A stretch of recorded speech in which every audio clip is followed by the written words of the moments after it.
Good morning, Ms. Shook. This is Sam Piazza interviewing Carol Shook on October 17, 2009. How are you today? Oh, I'm fine. A little wet. A little wet? It's raining. Wouldn't you know? Where do you live? I live in Westminster. In fact, I've moved 7 times in Westminster. Well, I've been born on Main Street, and So you were born in Main Street? Oh, right, not right on the street. My dad was one of 8 doctors that took care of the county, the town, delivered 3,000 babies. We think it was more, and I was one of them. Were you an only child? No, I have a brother, and he has been a dentist in what was my dad's office on Main Street in Westminster. So it's just you and your brother? There were 2 children in the family? Yes, I think that was probably enough. We were into everything. Describe, since you've brought it up, your father as a doctor in Carroll County, and what time period are we talking about? Well, he started in the 1920s, 1925 probably. Dr. Fouts, one of the older doctors, would bring other doctors in to start their practice. And he loved the county. He loved the country, and I can remember going on his house calls, but not always getting out of the car, maybe seeing the barnyard and the animals. So it was interesting growing up in Carroll County in Main Street. So back during the time your father was practicing, from 1925 until when? So he tried to retire in his 80s, when he was 80 years old. And people kept coming to the kitchen door for their flu shots. So we had flu shots in the refrigerator.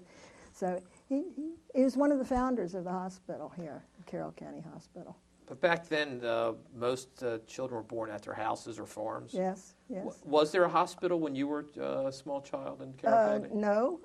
The hospitals were in Hanover, Gettysburg, and Baltimore. And often we would accompany him on Wednesdays when he went to the hospitals in Baltimore to visit patients. But we wouldn't travel with him if he were taking a patient to the hospitals in Baltimore. Now, you said your father was one of the founders of Carroll County Hospital. Do you know when that was? It was the late 50s and 60s. And his name is Dr. Jeanette. That's the name I still carry, Carol Jeanette Shook. And my brother, as a dentist, was Dr. Jeanette, the dentist, in the same office. Is the location of the current Carroll County Hospital where the hospital was back then when it was formed? Oh, yes. It was a farm. It was the Thomas Farm, Thomas Bennett and Hunter. And it was enough land for the hospital to grow. Did the creation of the hospital result in most births taking place at the hospital then, or had it already changed before that? It had changed before that. Dad tried to retire when he was 70 or 80. When was that about? What time That period? was in the 1960s. Now, did your parents' families also live in Carroll County for a long time before that? No, Mother was from Baltimore, and they met while he was doing his internship in a Baltimore hospital. And when did they move to Carroll County? I would think the early 30s. And we've been here ever since. What schools did you go to in Carroll County? Well, there were only 2 that we needed to go to. There were, excuse me, there were 6 grades in the elementary school, and there was an East End and a West End, and I was East End. We would walk to school or a bicycle. And then from there, we went right to what's now the East Middle School, and that was the high school with grades 7 through 12. Now, the elementary school, what was the name of the elementary school you went to? Westminster Elementary, East End. And then the middle school was called what? Westminster High School. There was no middle school. Oh, Westminster High School. And my understanding back then, that only went to the 11th grade. Well, we had 12. You had 12th grade. Yes. Oh, you went to the 12th grade. That was in the 50s. And that was located, that school also moved during that time period, right? Well, they kept building new schools to accommodate the families moving into Carroll County. So you were able to walk to school every day? Walk to school or ride my bicycle, and since I was a member of the safety patrol, I wasn't allowed to take, sometimes my brother would sit on the seat and I would pedal and take him to school too. But Was that a safe thing to do? no, and I would have been expelled from the safety patrol. Someone saw you? If we, if we did that. Yes. Did you push him off the bike before you got close enough Well, to school? a block from school, where it would be Center Street and Main Street now, he would get off and walk. Now that's a secret I have never told anybody but you. I think it's too late to get off, throw you off the safety patrol now, though. That's good. That's good. So what other activities did you participate in high school? Oh, everything. I was a cheerleader and sang in the choruses and the plays. Mike Eaton was a famous, infamous teacher that we had. That we talked about the shows in New York, and Mother and I would go to the shows in New York at Thanksgiving vacations and the Easter vacations. And my brother would go to the Eastern Shore with my father to goose hunt and duck hunt. Did you have dreams of becoming an actress? No, no, no. It just didn't seem like a normal life. It was fun, though, while I was saying, hello, I'm Miss Marilyn. But I could mix some of my other activities in with it, too. I was head of a church camp on Kent Island, Chesapeake Bay. And so when the photographers from the Baltimore Sun were looking for pictures from Miss Marilyn, they came to Kent Island, dear old Camp Wright. And now that's a good drive for you to take every year. Why were you living in Carroll County and doing some camp work on because Kent it Island? was different, and I loved it. And it was a ferry boat then too, and not the Bay Bridge. We watched the Bay Bridge being built. Oh, okay. I guess that was the 40s. Did your family own property on the Eastern Shore back then? No, just the camp, the church camp that I went to every summer. Now, when did you graduate from Westminster High School? 1953, class of 53. We've had our 50th reunions and there's still some of us that enjoy seeing each other, so we're going to try to have reunions every year now instead of every 5 years or every 10 years. And you enjoyed your time at Westminster High School? Oh, yes, yes. How large of a class was graduated in 1953? It was less than 100. And after you graduated from Westminster High School, where did you go after that? Wake Forest College, well, it was in Wake Forest then. It is my senior year, and first graduating class was 1957. And the Reynolds Tobacco Company had given us all the land and all the money we needed to move Wake Forest to Winston-Salem. So that's where it's located now. But when did you graduate from Wake Forest? 1950, class of 1957. Now, was that a co-ed school then? Oh, yes. And what was your major? English and Latin, mainly because I liked the Latin teacher. He was one of the old standbys that talked about, well, my dad also graduated from Wake Forest, and he remembered him playing baseball with a baseball scholarship there in the 20s. And so I sort of thought, okay, I'll take Latin. You know, a lot of my decisions were not thought that of what I was going to do with it in the afterward. But during your college career, an interesting thing happened. You became a beauty pageant contestant. Yes. Correct? Yes. Now, explain how that happened. Well, that happened mainly here again, the small community. The Lions Club needed a fifth person to make it a legitimate pageant, and Gladys Weimert, who is another lady, she was the one that wrote all the newspaper articles, was influential, and they said, oh, why don't you do it? You'd be good. And I thought, oh boy, all right. And so I ended up winning Miss Carroll County, and then on to another month or so. I didn't have too much preparation time, Miss Maryland, and then the Miss America pageant in Atlantic City was always the week after Labor Day, mainly to hold the crowd at the seashore at that time. Let's talk about the Miss Carroll pageant. You were called in the summertime, or you were in class in Wake Forest when you first found out? No, I was getting ready to go to my job at Camp Wright at Kent Island, and And you get a phone call. yes, from Patsy Donofrio, who was very active in the Lions Club, and he says, we need somebody to complete our pageant. Would you please join us? So I thought, okay. And Had you ever been in a pageant before that? no. Did you ever have a desire to be in a pageant before that? Well, not really, and it wasn't exploited on television and things like that at that time, because we had a television set. We had one of the early television sets with the magnifying glass to make the screen bigger. I didn't realize I was this historic. Well, so you get this phone call, and you do not know anything about beauty pageants at all when you get this Oh, phone call. I had seen the Miss America pageant. In fact, my year was the first year it was on television, and it was always written up in Life magazine. But you didn't know what you had to do for the Miss Carroll pageant I at the time of the phone call. No, I didn't. I dreamed up something. There's an Edgar A. Gist poem about playing the piano and hitting the keys as hard as I can hit because Daddy pays a lot for it.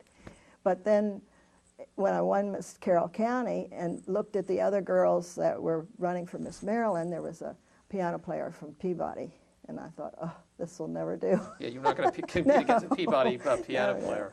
So When you were doing the Carroll County pageant, when did you find out what you had to do, and how much time did you have to prepare for it? Oh, about a month. And you had to, was there a swimsuit competition? It's always had the same format. And can you tell me what that format was? All right, it was a swimsuit competition, it was an evening gown competition, and a talent competition.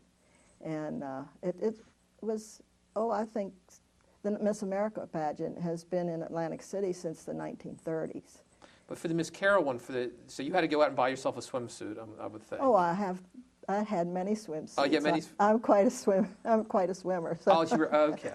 But you went out and bought yourself a gown, or did someone donate a gown to you? No, I had gowns from May Court ceremonies, and at Westminster High School we had the Queen of Hearts. Oh, you had dances, but you had dances. Dances. Oh yeah, we weren't as fashioned as. As you're saying it.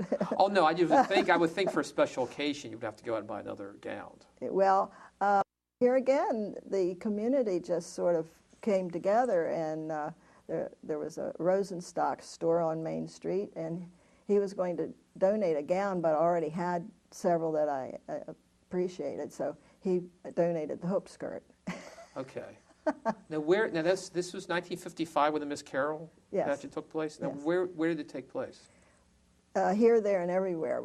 There's still, I'm sure, a luncheon where you get together with the judges. That was at Frocks, and Frocks was a swimming pool and a place where. Is that still around?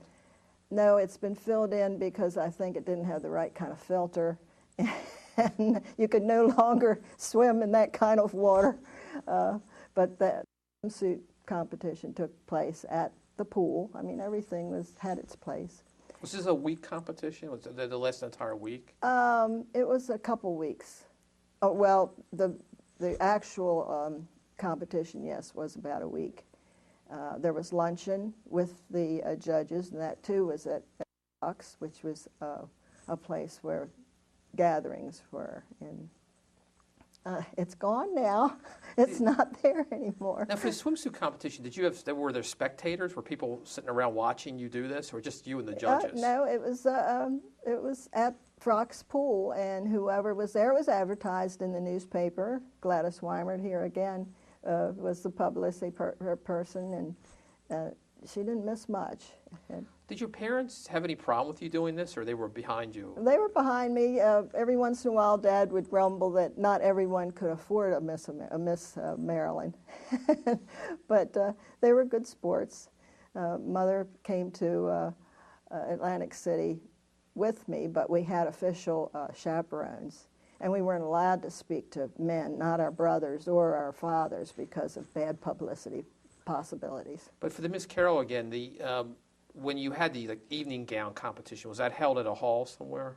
I think it was at Frocks. Oh, was that Frocks too? Yeah, it was. There was a luncheon there, and it didn't seem way out of place with I think that part of the competition, the bathing suit and the evening gown, were done there. And the Lions Club Carnival, of course, was a big thing. That's where I did my talent competition. Now you won, of course, the Miss Yay. Carroll. Were you Yes. surprised? Yes, I was, but it fit in with, I could juggle being head of the camp on Kent Island, and that was over with by August, so that gave me a couple of weeks to get ready for. So you had how many American weeks Idol. between Miss Carroll and Miss Maryland? About a month and a half. Did you have duties as Miss Carroll Not, in that not month and a half? then, not then, but as it progressed, there were parades. I had to come home almost immediately after the Miss America pageant because the Defenders Day is a big parade in Baltimore, and I was supposed to be doing that, so it was time to leave leave Atlantic City and do something else. But let's talk. And then you went from the Miss Carroll, then you went to the Miss Maryland competition. Yes. Now, where was that held? That was held in one of the large and very beautiful theaters in Baltimore. Of course, now the Hippodrome is the only one of those left that I know of, but I can't remember the name of it. And I had a chauffeur, and Schwartz Cadillac was my chauffeur, and also a car anytime I needed to go somewhere. So it wasn't like I had to get in the car and drive myself. Well, let me just try to understand the Miss Maryland. You show up there, are you staying overnight down in Baltimore at that time? Yes, at a hotel? At Park Place, which is near the George Washington Monument. It's in that area there. Now, for the Miss Maryland competition, did you have a gown donated or bought another one or another swimsuit bought? Or? Well, yes, here is where the commercials come in and the sponsors. I think it was at David's evening gown, David's, maybe it was wedding gowns, and he donated 3 dresses. I had a red one, which was used for the Boardwalk Parade in Atlantic City, and I still had some of my May Court dresses that I preferred. So if I didn't have to wear one of David's gowns, I would pick some of the other gowns that I had. You were 19 at the time? 19 years old? Well, yeah, that's, you snuck up on me, I wasn't going to say. Yes, I was. Well, because I know what year in college you were. That's the way I figured it out. I was a junior at Wake Forest College. So you all of a sudden you get thrown into this beauty pageant, now Miss Maryland, and you have young women from throughout the state of Maryland competing against you. How did that make you feel? It was interesting, and one was a niece of Governor McKeldin, who was our governor at that time, and she really thought she was going to win.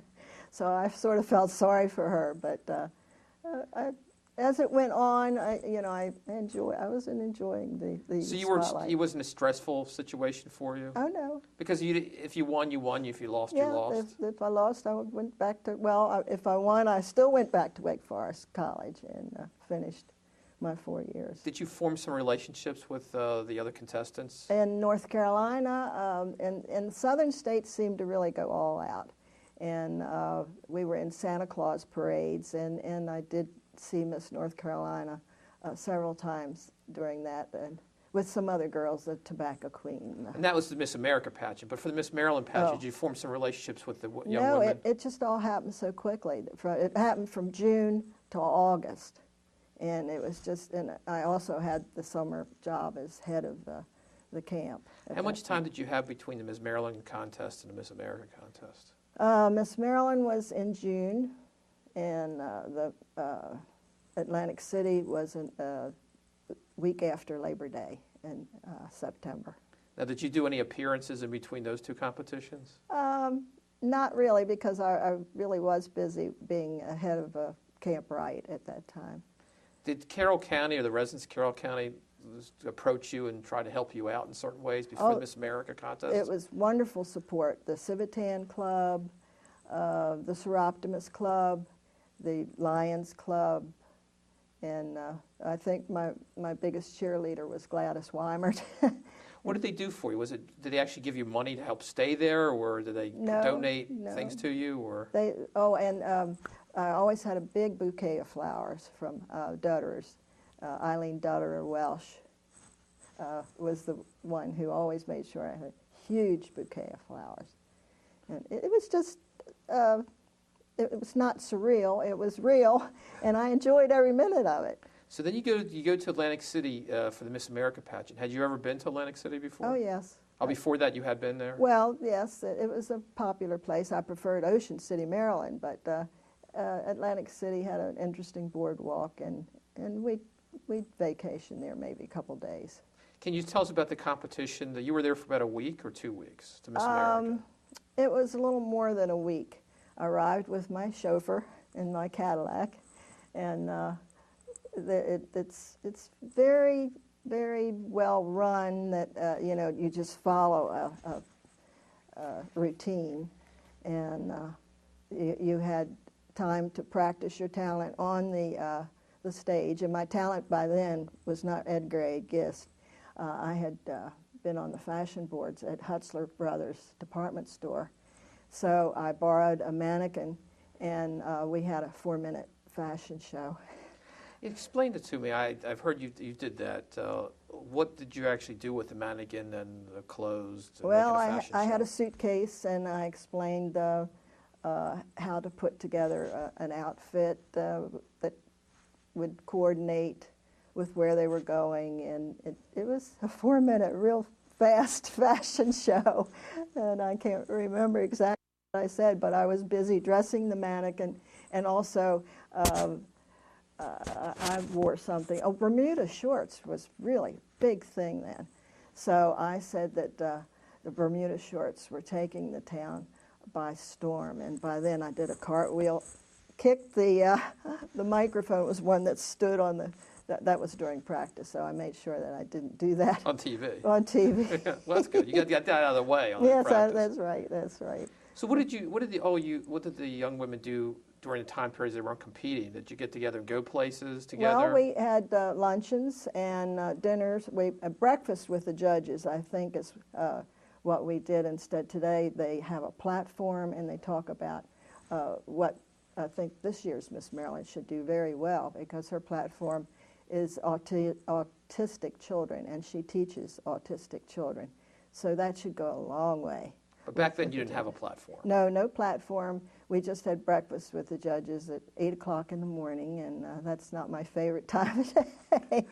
And he would ask us questions, or they would. There were usually a panel of judges, about 10 or 12 famous people. This was all off TV. It wasn't on TV, any of that part of it. That part was not on TV. But you can tell that, we were divided in 3 groups, too, because it started Wednesday, Thursday, and Friday. And Wednesday, you would do one competition, like the bathing suit competition, and the big show. It's a big, spectacular show. We had Dancing Waters. Did you remember Dancing Waters? Dancing Waters was a real production of fountains and music and da-da-da-da-da. So you had to practice a dance routine as a group? No, we didn't. We practiced marching on and off the stage. But you didn't have to sing or dance like they do nowadays. Well, I could have, but my talent was the fashion show. And it was strange enough that Life magazine has an article in my scrapbook. I have an article that says that Miss Maryland put on a fashion show, which was very unique. Do they have a picture in Time Yes, magazine? I do, yes. Now, there comes the day that you have to go. It's live TV. Is it live TV? Yes. Back then? So there comes a day. Way back then. And you had never been on TV before. Before then, well, had you? I had worked for Hutzler Brothers department store as a teenager. They had a teen fashion board, and I was sent to New York. This was when I was 17. 17 magazine sponsored a trip to New York, and we did things there that if I had gotten into being a fashion coordinator, it would have been very helpful. But here again, a rat race in New York was not what I really wanted to do the rest of my life. But the Miss America pageant says there comes the day that you have to go on TV for this pageant. Yes. And you weren't nervous about that at all? No, it was fun.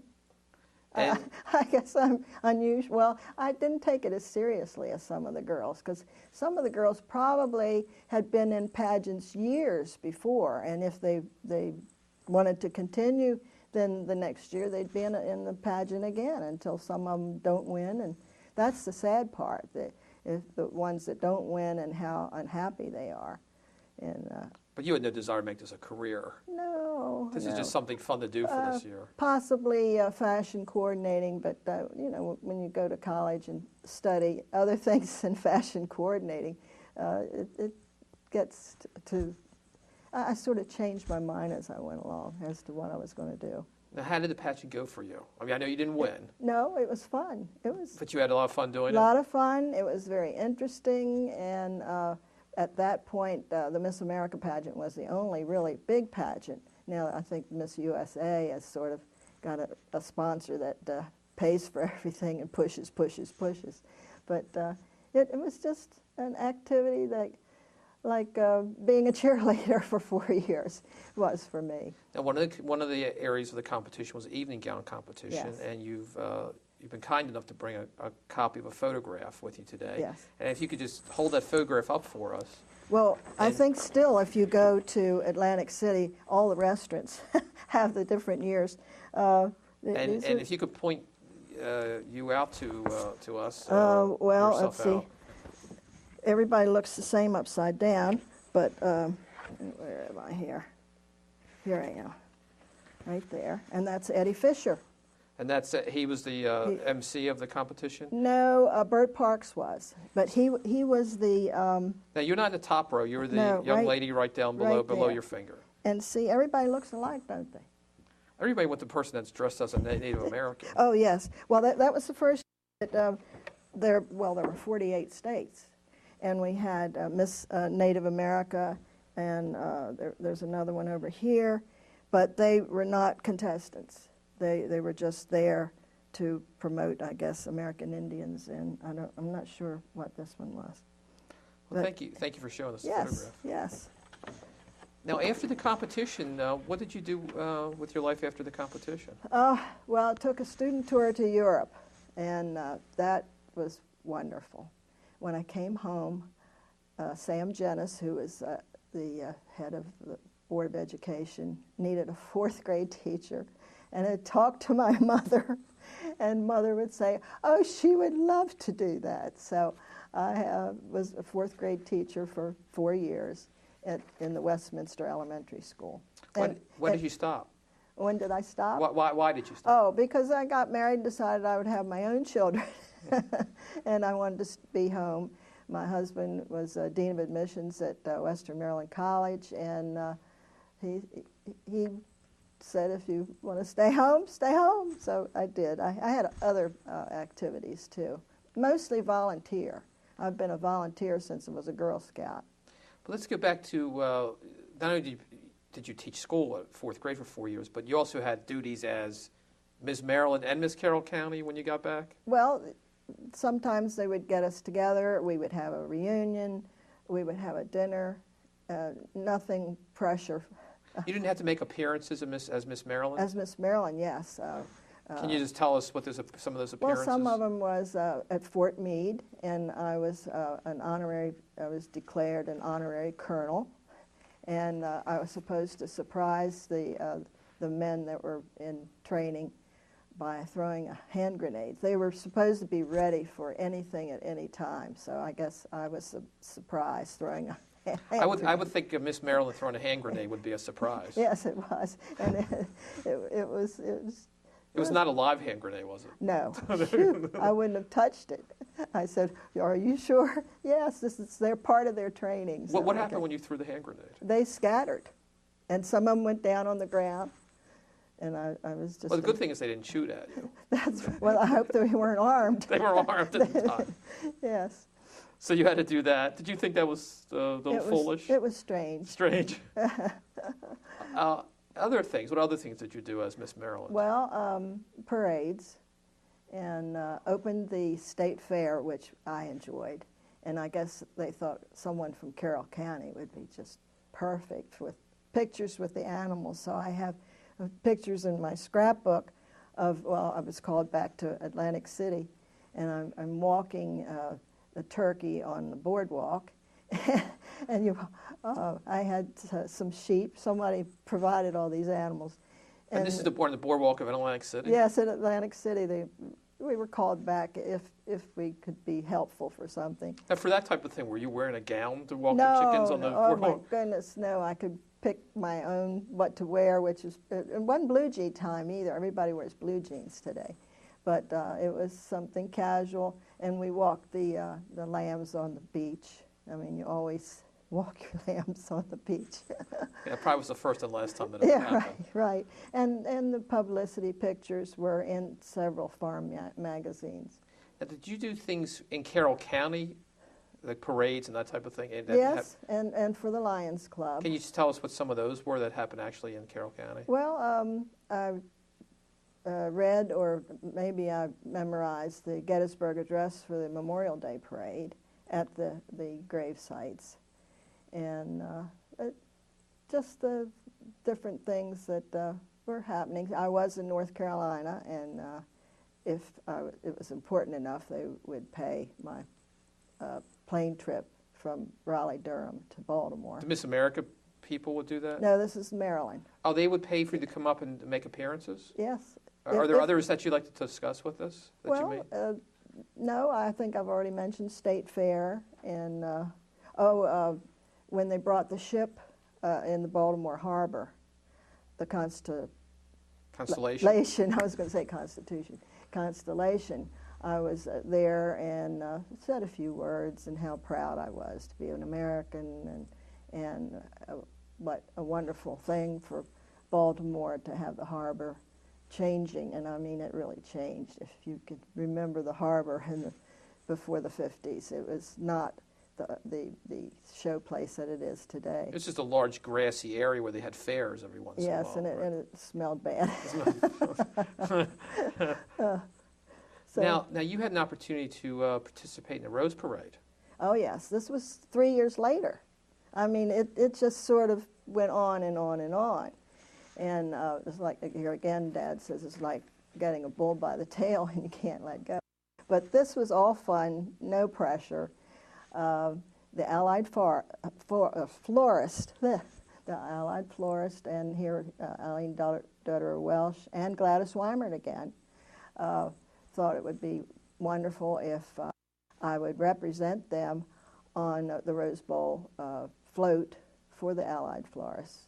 And so FTD, Floral Telegraph Delivery. Oh, so FTD was involved in this too? Yes, yes. Because these local florists, were they not just in Carroll County but throughout the United States? They chose someone. The theme of the parade was happiness, and there's always a theme. And Don Drysdale, the pitcher, yes, had married one of the Rose princesses the year before, so we were reenacting their wedding.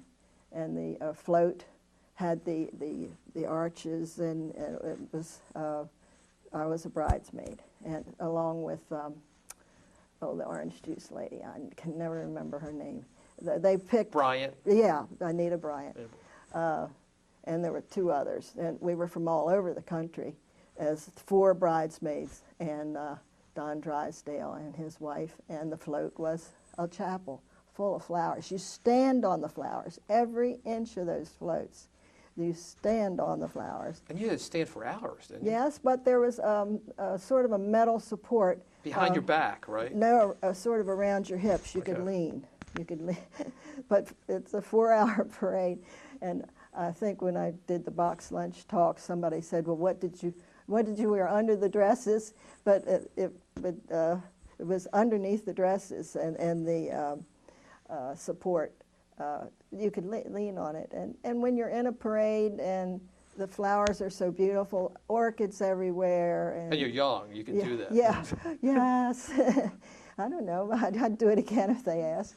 But that was really a wonderful experience that sort of, I guess, sort of grew from the other one. Now, did you have any appearances or activities after that because you were Miss Maryland or because you were in the Miss America pageant? Well, I think probably the Rose Bowl parade had a lot of influence, of wanting somebody who'd done something. But after Rose Bowl parade, were there any other appearances that you made after that? No, I've been asked to be a judge in several of the pageants, Miss Frederick, but that's difficult. And there's only one winner and lots of tears. Oh, did you actually do it? Were you a judge? Yes, I did. But since then, I'll say, oh, my husband would be glad to judge. And since he had been a dean of admissions and helped to pick people that were coming to Western Maryland College, he would do the judging for me, and I would still go along and have fun with the dinners and the things like that. Now, I know you said you volunteered a number of activities in Carroll County. Yes.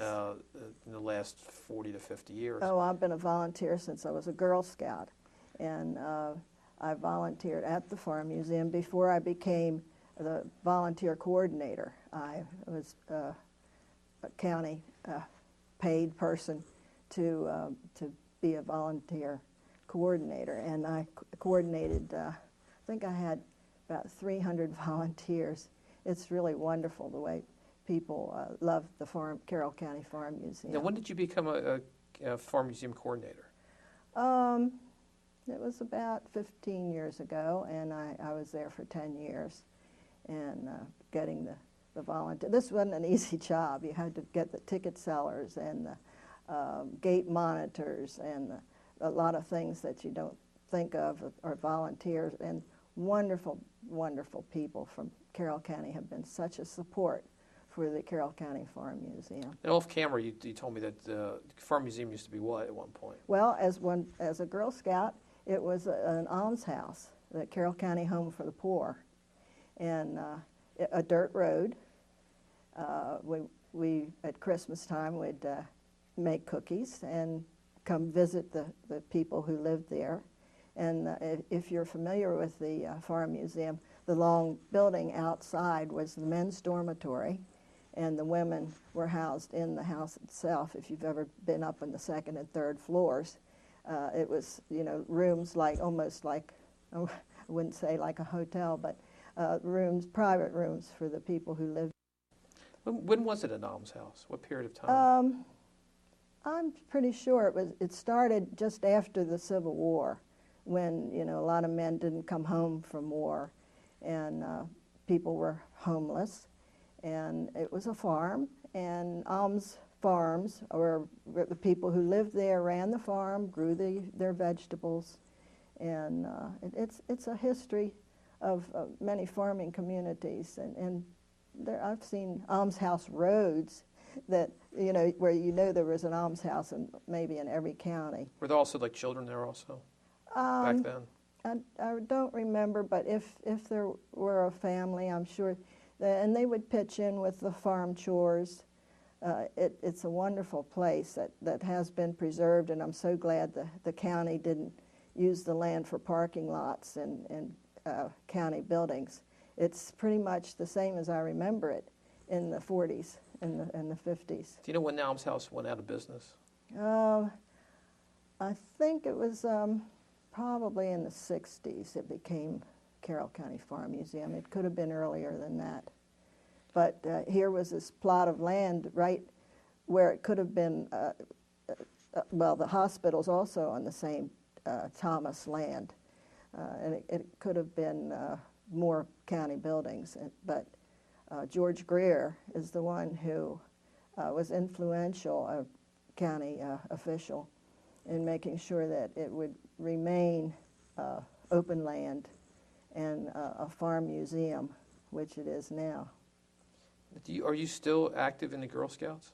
No, I'm active at the Farm Museum. Are you still active at the Farm Museum to this day? Yes, I'm on the Board of Governors, and I'm still proud of the county support that they give to the Farm Museum, and also for the people who enjoy it for the different events that they have. It's not just for the wine festival, but there are events all year for different reasons and different phases of farm life.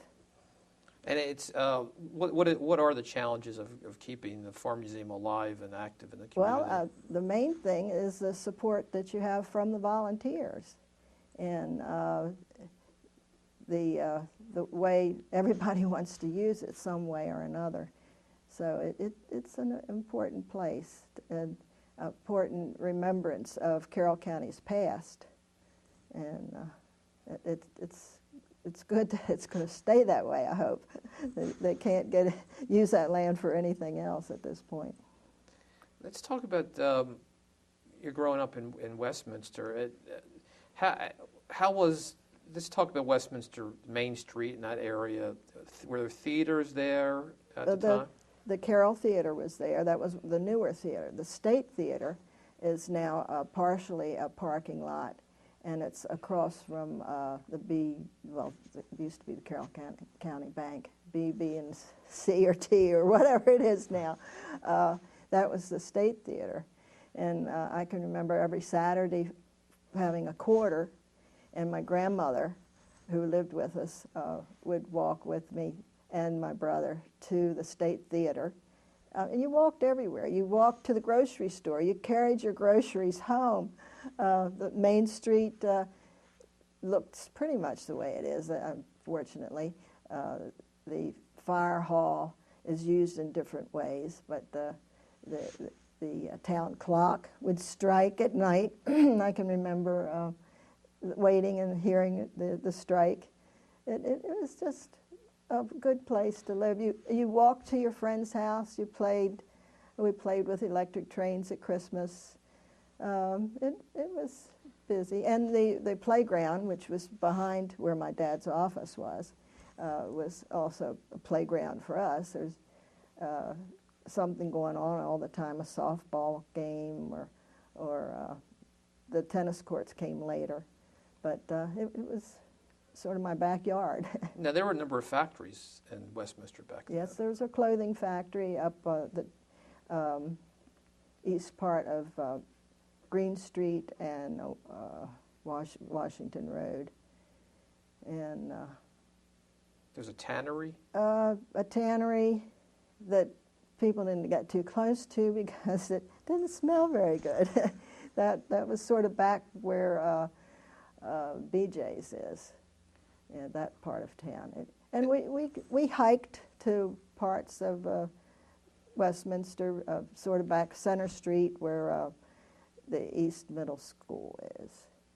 There's a canning factory also? Was there a canning factory? Yes, there's a canning factory.